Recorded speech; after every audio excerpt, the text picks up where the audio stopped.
അടുത്ത ആളെ ഉപദ്രവിച്ചിട്ട് അവിടെ കയറി നിൽക്കണമെന്നൊന്നും ഇല്ല. അതെനിക്ക് അറിയാം. അതിൽ ശ്രീതുവിൽ ഒട്ടും ഏറ്റവും നെഗറ്റീവായിട്ട് തോന്നുന്നത് എന്താ ആ ഒരു ക്യാരക്ടറില്? നെഗറ്റീവ് ആൻഷ്യസ് ആവും കുറെ പെട്ടെന്ന്. എങ്ങനെ എന്തെങ്കിലും ചെറിയ കാര്യങ്ങൾ ഉണ്ടെങ്കിലൊക്കെ അവൾ തന്നെ സോൾവ് ചെയ്യും. ബട്ട് സ്റ്റിൽ ആ ഒരു മൊമെന്റിൽ ടെൻഷൻ ആയിട്ട് അയ്യോ അങ്ങനെ ഇങ്ങനെ പറ്റുന്നില്ല. അങ്ങനെ എത്ര ദിവസം അങ്ങനെ ടൈമിന് പെട്ടെന്ന് ആവും, പിന്നെ അത് പോകും, അന്നേ പോകും. പിന്നെ ഞാൻ വെളിയിൽ കാണിക്കില്ല. വെളിയിൽ കാണിച്ചില്ലേ മറ്റുള്ളവർക്ക് മനസ്സിലാവുന്നുണ്ടല്ലോ. ഇല്ല, അർജുനക്ക് മേ ബി മനസ്സിലായില്ല, പക്ഷെ ഞാൻ കാണിക്കില്ല. ഓക്കെ, മാക്സിമം അടക്കേജ്. അങ്ങനെ നിങ്ങളുടെ ലൈഫിലേക്ക് ഏറ്റവും കൂടുതൽ ഇൻഫ്ലുവൻസ് ചെയ്തിട്ടുള്ള ഏതെങ്കിലും ആക്ടേഴ്സോ അല്ലെങ്കിൽ ഇന്നൊരാളുടെ എല്ലാ മൂവീസും ഒരു സ്റ്റഡി മെറ്റീരിയൽ എന്നുള്ള രീതിയിൽ തന്നെ ആണെങ്കിലും അങ്ങനെ ശ്രീതു? എനിക്ക് ഓരോരുത്തരുടെ കിട്ടിയും ഒന്നൊന്ന് നമ്മൾ കത്തിക്കാന്ന് ഞാൻ വിചാരിക്കുന്നു. ഓരോരുത്തരും ഓരോ ഡിഫറെന്റ് ആയിട്ട് തന്നെ ഉണ്ടാവുമല്ലോ.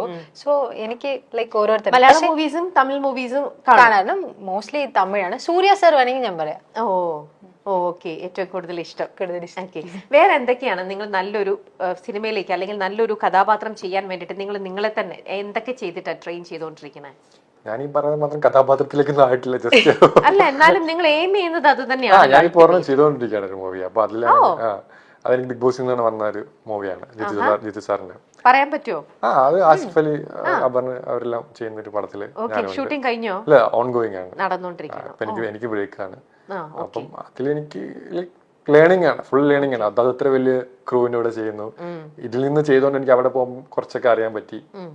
അപ്പൊ എവരിഡേ ലേണിംഗ് പ്രോസസ്. അതിപ്പം ഇന്ന ആളൊന്നുമില്ല, ഓരോ ആൾക്കാരും കേൾക്കുന്നത്.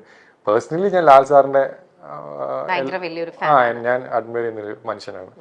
അപ്പം അങ്ങേര് പറയുന്ന നല്ല കാര്യം ഞാൻ ഫോളോ ചെയ്യാൻ നോക്കും. അല്ലെങ്കിൽ എനിക്കറിയില്ല, എനിക്ക് ഭയങ്കര ഇഷ്ടമാണ്. നമ്മുടെ ഒരു പ്രത്യേക ഒരു ഇതാണല്ലോ ലാലേട്ടൻ. എനിക്കറിയില്ല, ഇപ്പം ഞാൻ ഭയങ്കരമായിട്ട് മിസ് ചെയ്യുന്നുണ്ട്.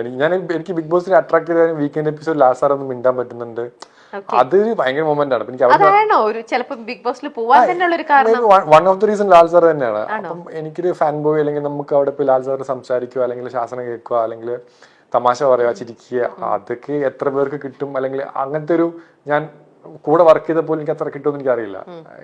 പിന്നെ 100 ദിവസം കഴിഞ്ഞിട്ട് പിന്നെ വീക്കെൻഡ് സാറ്റർഡേ സൺഡേ ഒക്കെ ആ സമയമാകുമ്പോഴത്തേനും ഇതില്ല, ലാൽ സാറിനെ കാണാൻ പറ്റുന്നില്ല, സംസാരിക്കാൻ പറ്റുന്നില്ല. ഈവൻ ബിഗ് ബോസിന്റെ സൗണ്ട് ഒക്കെ ഞാൻ പേഴ്സണലി മിസ് ചെയ്തിട്ടുണ്ടായിരുന്നു. ലാലേട്ടന്റെ ചെയ്ത് കിട്ടിയോ? ഇല്ല, എനിക്ക് അങ്ങനെ കിട്ടിയിട്ടില്ല. പറഞ്ഞിട്ടില്ല. എന്തെങ്കിലും കാര്യത്തിൽ അപ്രീസിയേഷൻ കിട്ടിയോ? അതുണ്ട്. ലാൽ സാറ് കുറെ അപ്രീഷിയേറ്റ് ചെയ്യാണ്ട് തന്നെ. എനിക്ക് വിഷുവിന്റെ സമയത്ത് എനിക്ക് പനിയാന്ന് പറയുമ്പോ എന്റെ ഇവിടെയൊക്കെ തൊട്ടൊക്കെ നോക്കി പനി കൂടി. എനിക്കതൊക്കെ ഭയങ്കര വലിയ കാര്യമാണ്. ഇപ്പം അതിപ്പം റിലേറ്റ് ചെയ്യാൻ പറ്റും എല്ലാവർക്കും. ഇപ്പൊ നമ്മൾ അത്രയും അഡ്മയർ ചെയ്യുന്ന ഒരു മനുഷ്യൻ വന്നിട്ട് നമ്മളെ അത്രയും പാമ്പർ ചെയ്യുമ്പോഴത്തേക്കിന് അതിനേറ്റവും അപ്പൊ പനി വന്നത് തന്നെ നല്ലതെന്ന് തോന്നിയിട്ടുണ്ടാവും. എനിക്കൊന്നും പറയാനും പറ്റുന്നില്ല. സാർ നോക്കി മോനെന്ന് വിളിക്കുമ്പോ തന്നെ നമുക്ക് അങ്ങനെ ആ ഒരു വിളി കേൾക്കുമ്പോ തന്നെ നമ്മള് ഇല്ലാതാവും.